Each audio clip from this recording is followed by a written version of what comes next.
We bring back Ted and Tom for this. And guys, I have to think that if there's not a statue this time around, there probably will be a statue at some point, probably a road named after Tom Brady. He, of course, changed the entire trajectory of this franchise. Ted, former players, they may not want to say it publicly, but they certainly have noticed what has happened since Tom Brady has left with this organization. They've not had the same level of success that everyone has become accustomed to and what is expected in New England. So, if we pulled back the curtains, if we were flies on the wall this weekend at the little get-togethers that will happen with all the former players, what do you think they're saying about the Patriots right now? Are you kidding me? And my guess is, in private conversations, and Ty Law will be leading the charge. I don't recognize this team. I don't know what's going on. It will, for the former players that have been on this team that know only one way, which is being held at the highest accountability, expected to perform, accepting your role, and just winning. It's not the case anymore. These guys publicly will say all the right things to support the team, as they should. But behind closed doors, don't kid yourself, Trenni. They're all being honest with themselves and saying, what happened? It just isn't even close to being the same program it was when we were all here playing. And I think, Tom, that's probably more than just man, that's not the way we used to do it in our day. I think there probably is a level of frustration, just like anybody else who watches the team, that they want them to get back to that higher level.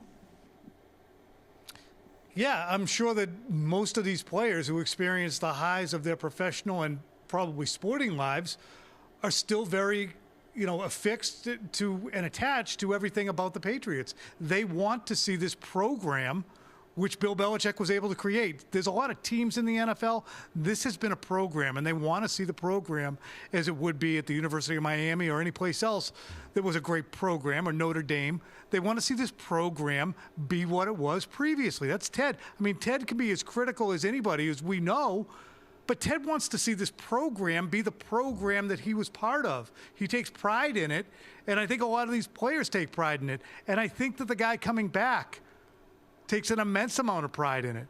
And he'll never give any indication at all that it's changed or different. Or he might, if you hit him with the truth serum, say, this is kind of what I was talking about, guys. Tom, that's such a great point. And I want to just piggyback off that and just add on to, he's absolutely right. There is a huge amount of pride when I tell people that I played my 10-year career with the New England Patriots. Oh, really? When you were there, I was fortunate enough to be a part of 4 Super Bowl trips and win 3. There's a huge amount of pride being associated with this program and with this organization. And so when you see it kind of the way it's been going the last few years, and a lot of the principles and a lot of the things that we kind of talked about being factors in why we had such a dynasty and great teams, you don't see that shining through in these teams.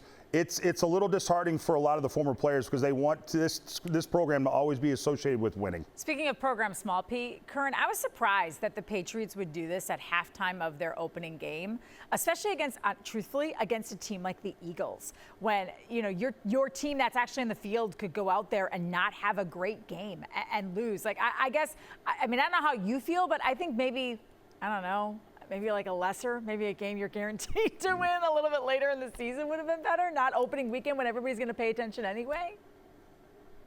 Yeah, I wholeheartedly agree and spoke about that a couple days ago on Quick Slants. You need a homecoming opponent, and this is not a homecoming opponent. The ceremony for Tom will be at halftime, and if it's 20-0, you don't want that. It would be better at a different time. Honestly, if you ask me, it would have been better if they did something on the plaza and had a full-on celebration and carried it on to the next day and did it on Sunday prior to the game and then just got it all out of the way. It sets them up for a difficult situation if they are not competitive. And that's exactly right. It could pose just for an awkward kind of Sunday afternoon going up against a team as good as the Eagles. So yeah. I'm with you guys. I'm not too fired up about this spot right here.